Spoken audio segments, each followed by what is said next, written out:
الحمد لله الحمد لله رب العالمين والصلاة والسلام على رسول الله وعلى آله وصحبه أجمعين أما بعد فقد قال الله تعالى في القرآن الكريم والفرقان المجيد أعوذ بالله من الشيطان الرجيم بسم الله الرحمن الرحيم فلما أسلم وتله للجبين وناديناه أن يا إبراهيم قد صدقت الرؤيا إنا كذلك نجزي المحسنين وفديناه بذبح عظيم صدق الله العلي العظيم. அளவற்ற அருளாளனும் நிகரற்ற அன்புடையவனுமாகிய எல்லாம் வல்ல அல்லாஹுவின் திருப்பெயரால் ஆரம்பம் செய்கின்றேன். அல்லாஹுவின் சாந்தியும் சமாதானமும் எம் உயிரிலும் மேலான கண்மணி நாயகம் முஹம்மது ரசூலுல்லாஹி ஸல்லல்லாஹு அலைஹி வஸல்லம் அவர்கள் மீதும் அவர்களுடைய நேர் வழியை பின்பற்றிய அத்துணை நல்லடியார்கள் மீதும் குறிப்பாக நம் அனைவர் மீதும் என்றென்றும் நின்று நிலவட்டுமாக. ஆமீன் ஆமீன் யா ரப்பல் ஆலமீன். அருமையான அல்லாஹ்வின் நல்லடியார்களே, சகோதரர்களே, அல்லாஹுடைய மாபெரும் கிருபையை கொண்டு நாம் அற்புதமான ஒரு நாளிலே ஒன்று கூடியிருக்கின்றோம். புனிதமிக்க துல்ஹஜ்ஜுடைய முதல் 10 நாட்களிலே நாம் எல்லாம் இங்கே அமர்ந்து இறைவனுடைய இபாதத்திலே நாம் ஈடுபட்டு கொண்டிருக்கின்றோம்.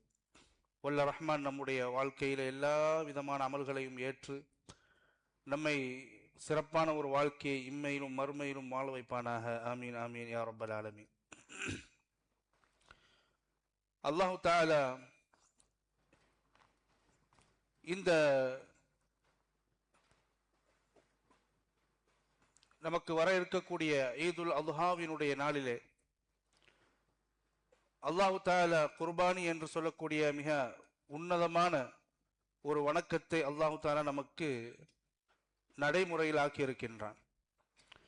குர்பானியினுடைய அந்த அற்புதமான அந்த செயலுக்கும் அந்த ஈதுல் அத்ஹாவிற்கும் என்ன தொடர்பு இருக்கிறது என்று பார்க்கின்ற பொழுது, நபி இப்ராஹிம் அலைஹிஸ்ஸலாம் அவர்களுடைய அந்த தியாகம் எவ்வாறு இருந்தது என்பதை இந்த முழு மனித சமுதாயத்திற்கும் அல்லாஹ் காட்டுவதற்காகவும், இப்ராஹிம் அலைஹிஸ்ஸலாம் அவர்களுடைய அந்த தியாக உணர்வு நம்முடைய அனைவருடைய உள்ளத்திலும் அது ஆழமாக பதிய வேண்டும், நம்முடைய செயல்பாடுகளில் அது பிரதிபலிக்க வேண்டும் என்கின்ற அந்த ஆன்மீக ஒரு இணைப்பாக அல்லாஹு தஆலா ஏற்படுத்தி அந்த ஈதுல் அத்ஹாவினுடைய நாளிலே நமக்கு குர்பானினுடைய அமலை ஆகச்சிறந்த அமல் என்பதாக அல்லாஹு தஆலா நமக்கு ஏற்படுத்தி தந்திருக்கின்றார்.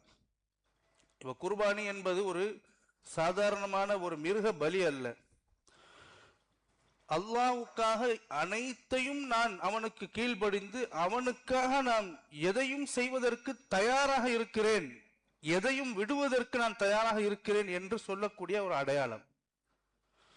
இந்த உலகத்தில் நமக்கு உங்கள்ட்ட கேட்டா உங்களுக்கு என்ன இந்த உலகத்தில் அதிகமாக பிடிக்கும் என்று கேட்டால், வீடு வாசல், இந்த உலகத்தில் இருக்கக்கூடிய வாகனங்கள், என்னுடைய சொத்து பத்துகள், என்னுடைய உறவினர்கள், என்னுடைய மிக நெருக்கமானவர்கள், எனது பிள்ளை, என்னுடைய மனைவி அல்லது என்னுடைய காதலி என்றெல்லாம் ஒவ்வொருவருக்கும் ஒவ்வொரு பிடித்தமான, இந்த உலகத்திலேயே மிகவும் பிடித்தமான ஒரு விஷயம் ஒன்று இருக்கும். ஆனால் அந்த உலகத்திலேயே உனக்கு பிடித்தமான அந்த விஷயத்திற்கும் உனக்கும் இறைவனுக்கும் இருக்கக்கூடிய அந்த தொடர்புக்கும் இந்த இரண்டிற்கும் இடையில் இருக்கக்கூடிய ஒரு விஷயம் இந்த குர்பான். இந்த இரண்டையும், அதாவது உனக்கு உலகத்திலேயே பிடிக்கக்கூடிய அந்த விஷயத்தை விட அல்லாஹுவை தான், அல்லாஹுடைய கட்டளைக்கு முன்னுரிமை கொடுக்கக்கூடிய ஒரு விஷயமாகத்தான் இந்த குர்பான் இருக்கிறது. நான் இறைவனுக்காக அல்லாஹ்வுக்காக எதையும் விடுவதற்கு தயார். அது எனக்கு இந்த உலகத்திலேயே மிக உன்னதமான பிடித்தமான விஷயமாக இருந்தாலும் சரி, இந்த உலகத்திலே எனக்கு இதுதான் வேண்டும், இது இருந்தால் மட்டும் போதும் என்ற ஒரு விஷயம் இருந்தால் அதையும் நான் இறைவனுக்காக நான் தியாகம் செய்வதற்கு தயாராக இருக்கிறேன் என்கின்ற உன்னதமான அந்த கீழ்ப்படிதல் தத்துவத்தை தான் நபி இப்ராஹிம் அலைஹிஸ்ஸலாம் அவர்களுடைய வாழ்க்கையின் மூலமாக நமக்கு அல்லாஹ் சொல்லித் தருகின்றான். இந்த குர்பானியின் வாயிலாக நமக்கு அதை சொல்லித் தருகின்றான். இதிலே நபி இப்ராஹிம் அலைஹிஸ்ஸலாம் அவர்களுடைய அந்த கீழ்ப்படிதல், நபி இஸ்மாயில் அலைஹிஸ்ஸலாம் அவர்கள் மட்டுமல் அவர்களும் சரி, அவர்கள் இப்ராஹிம் நபி அவர்களுடைய பிள்ளை, இஸ்மாயில் அலைஹிஸ்ஸலாம் அவர்களுடைய சபர், இஸ்மாயில் அலைஹிஸ்ஸலாம் அவர்களுடைய அந்த தன்னையே தியாகம் செய்யக்கூடிய அந்த முன்வரக்கூடிய அந்த மனோ பக்குவம், இது எல்லாம் இந்த ஈமானுடைய உச்சகட்டமாக அல்லாஹு தஆலா நமக்கு சொல்லி காட்டுகின்றார். இந்த தியாக குர்பானியினுடைய இந்த தியாக வரலாற்றை தான் நாம் ஆண்டுதோறும் ஒவ்வொரு ஈதுல் அல்ஹாவுடைய காலத்திலும் அதை நாம் செய்து வருகின்றோம். அருமையான அல்லாஹ்வின் நல்லடியார்களே, மனிதன் தன்னுடைய ஈகோவை விட்டொழிக்க வேண்டும். தன்னுடைய தான் என்கின்ற அகந்தை, தான் தான் எல்லாவற்றுக்கும் முதன்மை என்று சொல்லக்கூடிய அகந்தை, அந்த அகந்தையை விட்டொழிப்பதற்கு இந்த குர்பான் நமக்கு கற்றுத்தருகிறது. இப்ராஹிம் நபி அலைஹிஸ்ஸலாம் அவர்களுடைய வரலாற்றிலே அந்த குர்ஆனுடைய வசனம், நான் ஓதிய வசனத்தை பார்க்கின்றோம். ஃபலம்மா அஸ்லமா வதல்லஹு லில் ஜபீன். அல்லாஹ் தஆலா கனவிலே காட்டுகின்றான் தந்தைக்கு. ஒரு தந்தை கனவில் பார்த்ததை பார்த்து இது இறைவனுடைய கட்டளை என்பதை புரிந்து கொண்டு தன்னுடைய அருமை மகனிடத்தில் வருகிறார்கள். மகனிடத்தில் வந்து சொல்லுகிறார்கள், நான் உன்னை அறுத்து பலியிடுவதை போன்று நான் கனவில் கண்டேன், இது இறைவனுடைய கட்டளையாக இருக்கலாம். இப்ப தந்தை தன்னுடைய மகனை அறுத்து பலியிடுவதற்கு துணிகின்றார். இந்த மகன் எப்படி சம்மதிக்கின்றார்? இந்த சம்மதம் என்பது மிக உயர்வாக பார்க்கப்படுகின்றது. அவர் கீழ்ப்படிதலில் எந்த பிரச்சனையும் இல்லை. ஆனால் என்னுடைய உயிரை நான் எதற்கு கொடுக்க வேண்டும் என்று மகன் ஓடி ஒளிந்திருக்கலாம் இல்லையா? ஆனால் இறைவனுடைய கட்டளையா என்பதை கேட்டு, இறைவனுடைய கட்டளையாக இருந்தால் நிச்சயமாக நான் அதற்கு சதஜிதுனி இன்ஷா அல்லாஹு மினஸ் சாபிரீன், என்னை நீங்கள் அறுக்கின்ற நேரத்திலே நான் படக்கூடிய அந்த இன்னல்களையும் வலியையும் நான் நிச்சயமாக பொறுத்துக் கொள்வேன், இது இறைவனுடைய கட்டளையாக இருந்தால். எனவே தந்தையே, நீங்கள் நாடியபடி, உங்களுக்கு கட்டளையிட்டபடி, இறைவன் கட்டளையிட்டபடி நீங்கள் என்னை அறுத்து விடலாம் என்று தன்னை கொடுப்பதற்கு, தன் உயிரை தியாகம் செய்வதற்கு தன் அருமை தந்தை சொன்னால் அது சரியாகத்தான் இருக்கும், இறைவன் அவரை படைத்த இறைவன் வழிகாட்டினால் அது சரியாகத்தான் இருக்கும் என்பதாக முன் வருகின்றார்கள் நபி இஸ்மாயில் அலைஹிஸ்ஸலாம் அவர்கள். இது இஸ்மாயில் அலைஹிஸ்ஸலாம் அவர்களுடைய பொறுமையும் ஈமானும். ஒவ்வொரு மனிதனும் இந்த உலகத்திலே தன்னிடத்தில் இருக்கக்கூடிய கெட்ட பழக்கங்கள், தன்னிடத்தில் இருக்கக்கூடிய தான் என்ற அகந்தை, தன்னிடத்தில் இருக்கக்கூடிய சுயநலம், இவை அனைத்தையும் விட்டொழிக்க வேண்டும். இவை அனைத்தையும் இறைவனுக்காக அறுத்து பலிவிடுவதுதான் உளவியல் ரீதியான ஒரு குர்பானி. நாம் செய்கின்ற இந்த குர்பானி என்பது ஒரு குறியீடு. ஆனால் இவை அனைத்தையும் நாம் விட்டு ஒழிப்பது, நம்முடைய உள்ளத்திலிருந்து விட்டொழித்து இறைவனுடைய ஈமானை உள்ளத்தில் ஏந்துவதற்கு பெயர் தான் உண்மையான குர்பானி. எனவே குர்பானி நமக்கு ஒரு மிருகத்தை மட்டும் அறுப்பதற்கு நினைவூட்டவில்லை, அல்லாஹுக்காக நாம் எதையும் தியாகம் செய்ய வேண்டும் என்கின்ற சிந்தனையை நமக்கு தருகிறது. அல்லாஹ்வுக்காக எதையும் செய்ய துணிந்த ஒரு தியாக குடும்பத்தினுடைய வரலாற்றை நமக்கு நினைவூட்டுகின்றது. அன்னை ஹாஜரா அம்மையார், ஒரு தாய், தன்னுடைய பிள்ளையை அறுப்பதற்கு முன் வருகிறார்கள் அல்லாஹ்வுக்காக. எந்த தாயும் முன்வரக்கூடிய எந்த தாயும் இப்படிப்பட்ட ஒரு எண்ணத்தை கொள்ளவே மாட்டார், சாதாரணமான தாயாக இருந்தார். அல்லாஹ்வினுடைய ஈமான் உள்ளத்தில் நிரம்பி இருக்கக்கூடிய ஒரு தாயினால் மட்டும்தான் இப்படிப்பட்ட ஒரு முடிவை எடுக்க முடியும். புருஷன் சொல்றாரு என்ன வேண்டாம், சரி, அது அவருடைய கீழ்ப்படிதலும் சரி, மகன் அறியாமல் முன்வந்து விட்டார் என்று இருந்தாலும் கூட ஒரு தாயாக இருந்து தன்னுடைய கணவனுக்கு கீழ்ப்படிந்து, அல்லாஹ்வுக்கு கீழ்ப்படிந்து, தன்னுடைய இறைவனுக்கு முற்றிலுமாக அடிபணிந்தவர்களாக தன்னுடைய பிள்ளையை கொடுப்பதற்கு முன் வருகின்றார்கள் என்றால் அவர்களுக்கு இதை காட்டிலும் இறைவன் தான் முதன்மையானவன் என்று சொல்லக்கூடிய வேறு எந்த உதாரணம் நமக்கு தேவை? ஆக அப்படிப்பட்ட ஒரு குடும்பமாக அவர்கள் வாழ்ந்தார்கள். அருமையானவர்களே, அதனால்தான் அவர்கள் கியாமத் வரையிலும் சரி, ஒவ்வொரு மனிதன் செய்யக்கூடிய ஹஜ்ஜாக இருக்கட்டும், வணக்கமாக இருக்கட்டும், குர்பானியாக இருக்கட்டும், இவை அனைத்திற்கும் ஒரு நினைவு சின்னமாக இந்த குடும்பத்தினுடைய தியாக வரலாறு இந்த முழு உலகத்தாலும் பார்க்கப்பட்டு கொண்டிருக்கிறது, பின்பற்றப்பட்டு கொண்டிருக்கின்றது. ஹஜ்ஜுடைய பயணம் இது எப்படி குர்பானியோடு சம்பந்தப்பட்டிருக்கிறது? ஹஜ் என்பது இப்ராஹிம் நபியுடைய குடும்பத்தினுடைய வாழ்க்கை பாடங்களை நடைமுறையில் மீண்டும் அதை அனுபவிப்பது, பிரதிபலிப்பது. ஹஜ்ஜினுடைய ஒவ்வொரு அமலும் இப்ராஹிம் நபி குடும்பத்தை நினைவூட்டுகிறது. சஃபா மருவாவினுடைய ஓட்டம், தொங்கோட்டம், ஹாஜர் அலைஹிஸ்ஸலாம் அவர்கள் ஓடிய அந்த ஓட்டத்தை நினைவுறுத்துகிறது. தன்னுடைய பிள்ளை தாகத்தால் தவிக்கின்ற பொழுது சஃபா மருவா என்ற இரண்டு பக்கத்திலும் சென்று தண்ணீருக்காக அலைந்திருந்து இறைவனத்தில் வேண்டிய அந்த நேரத்தை நினைவுபடுத்து, அந்த ஓட்டத்தை நினைவுபடுத்துகிறது. இதுல முக்கியமான விஷயம் என்னன்னா, தண்ணீரை தேடி முயற்சி செய்தார்கள். இந்த உலகத்திலே நாம் ஒரு இக்கட்டான சூழ்நிலை ஏற்படுகின்ற பொழுது நாம் முயற்சியை கைவிட்டுவிடக் கூடாது என்பதை நாம் அந்த ஹாஜரா அம்மையாருடைய அந்த ஓட்டத்திலிருந்து நாம் கற்றுக்கொள்ளலாம். அதோடு இறைவனுடைய அந்த உதவியை தேடக்கூடிய அந்த பண்பு தவக்குள், அதையும் நாம் அவர்களிடமிருந்து கற்றுக்கொள்ளலாம். எனவே நமக்கு இருக்கக்கூடிய நம்முடைய வாழ்க்கையில் நாம் படக்கூடிய கஷ்டங்கள், துயரங்கள், துன்பங்கள் ஏற்படுகின்ற பொழுது நாம் துவண்டு விடாமல், முயற்சியை கைவிடாமல் இறைவனுடைய உதவியை நாடி அங்கும் இங்கும் ஓடுவது என்பது இறைவனுடைய உதவியை தேடி அவனிடத்தில் தவக்குள் வைக்க வேண்டும் என்பதை நமக்கு சொல்லி காட்டுகிறது. மினாவில் சென்று ஹாஜிகள் தங்குவார்கள். அது அங்கு அவர்கள் குர்பானி கொடுப்பார்கள். ஹஜ்ஜினுடைய இறுதியான வணக்கமாக அந்த குர்பானியுடைய ஒரு செயல் இருக்கிறது. அங்கு குர்பானி அவர்கள் கொடுப்பது இன்று ஹாஜிகள் சென்று அங்கு தங்குகிறார்கள். அது இப்ராஹிம் நபி இஸ்மாயில் அலைஹிஸ்ஸலாம் அவர்களை கொண்டு சென்று குர்பானி கொடுப்பதற்கு தயாரான அந்த இடத்தை, அவர்களுடைய அந்த செயலை அது நமக்கு சொல்லி காட்டுகிறது. எனவே ஹஜ் என்பது உடல் ரீதியாக ஒரு பிசிக்கலாக செய்யக்கூடிய அமல் மட்டும், பயணம் மட்டுமல்ல, அது ஒரு ஆன்மீக மாற்றத்திற்கான பயணம்.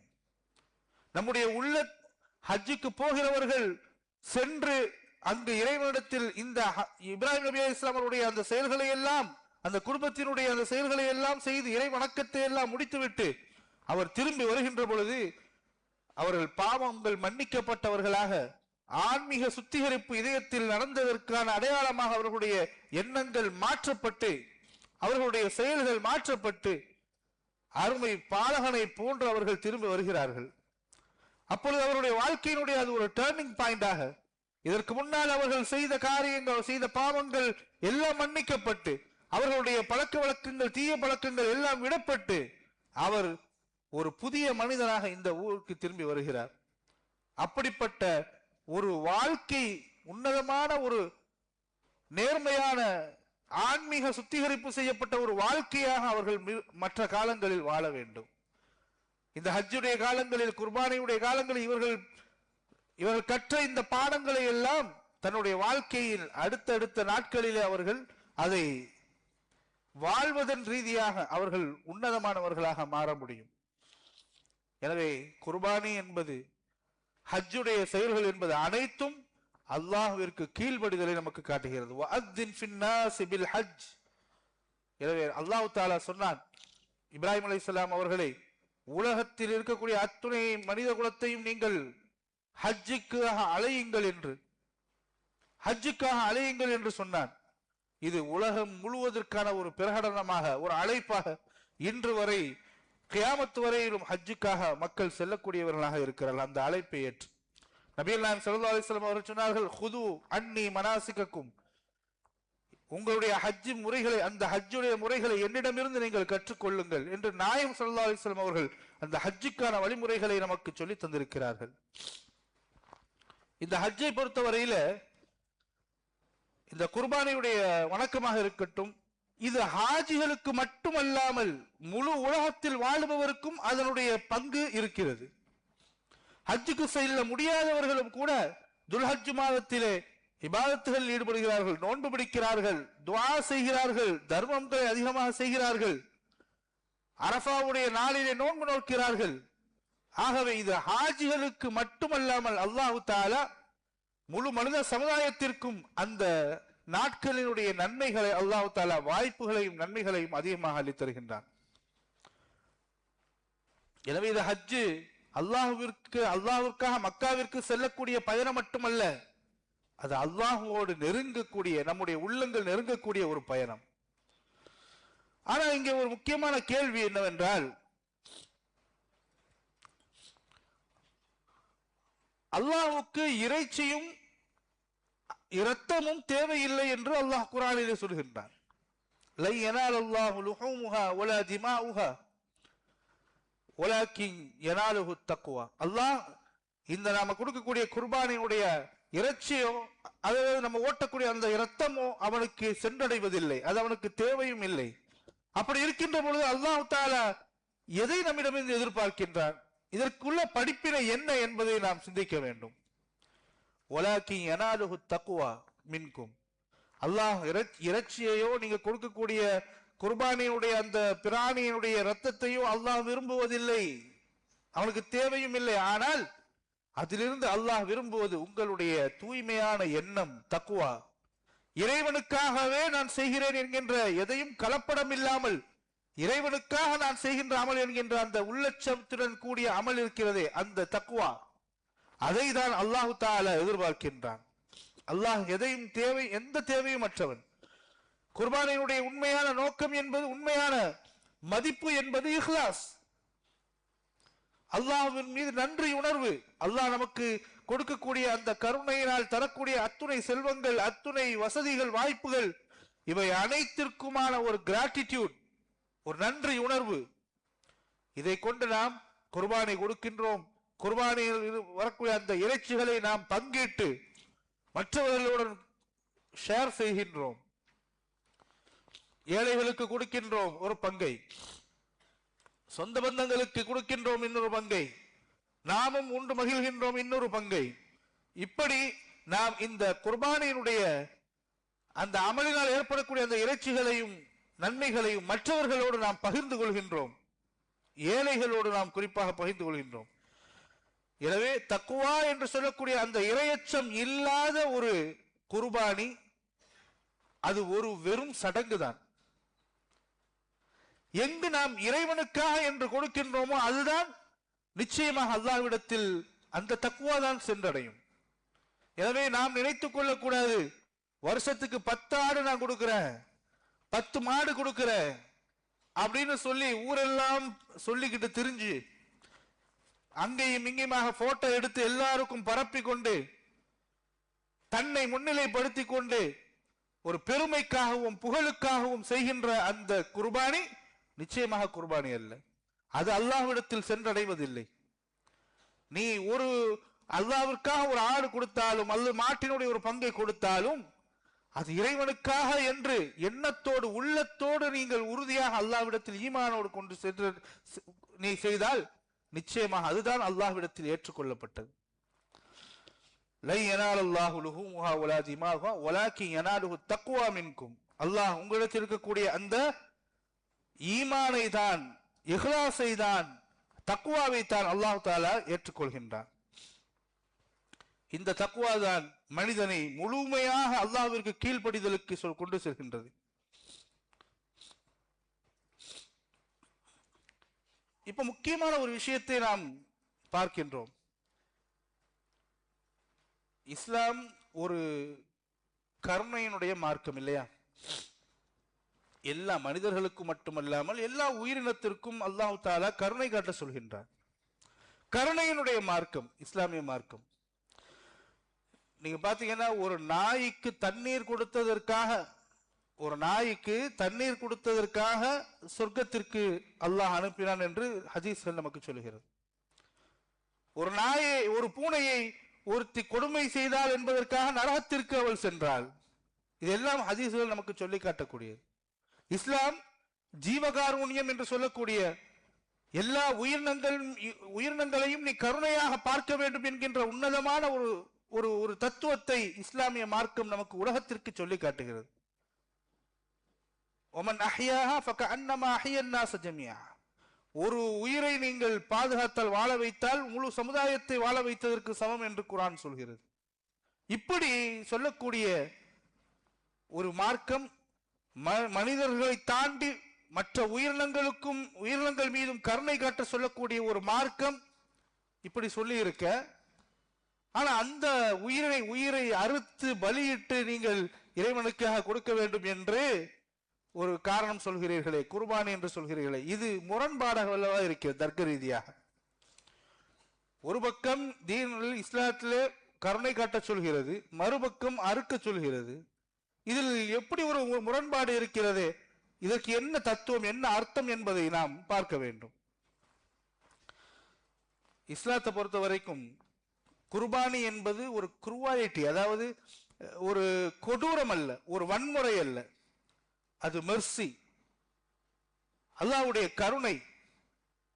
மற்ற மனித அந்த உயிரினத்திற்கும் மீதும் நாம் காட்டக்கூடிய கருணை எப்பொழுது அது ஒரு நல்ல ஒரு நெறிமுறையோடு, ஒரு அறத்தோடு, நேர்மையான முறையில், குறிப்பிட்டு சரியான வழியை இஸ்லாம் காட்டிய வழியில் அதை நாம் அறுத்தால், குர்பானி செய்தால், அது அதாவது அந்த பிராணிகளுக்கும் நாம் செய்யக்கூடிய கருணை. இஸ்லாம் எல்லா உயிர்களுக்கும் கருணை காட்ட சொல்கிறது. இன்றைக்கு நாம பார்க்கிறோம், பல தொழிற்சாலைகளிலே உணவுக்காக வேண்டி மட்டுமே வளர்க்கப்பட்டு இயந்திரங்களை போன்று உணவுக்காகவே அறுக்கப்படுகிறது, கொடூரமாக மிஷின்களில் கொடுத்து அறுக்கப்படுகிறது. அப்படி செய்வது கருணையற்ற ஒரு செயல்.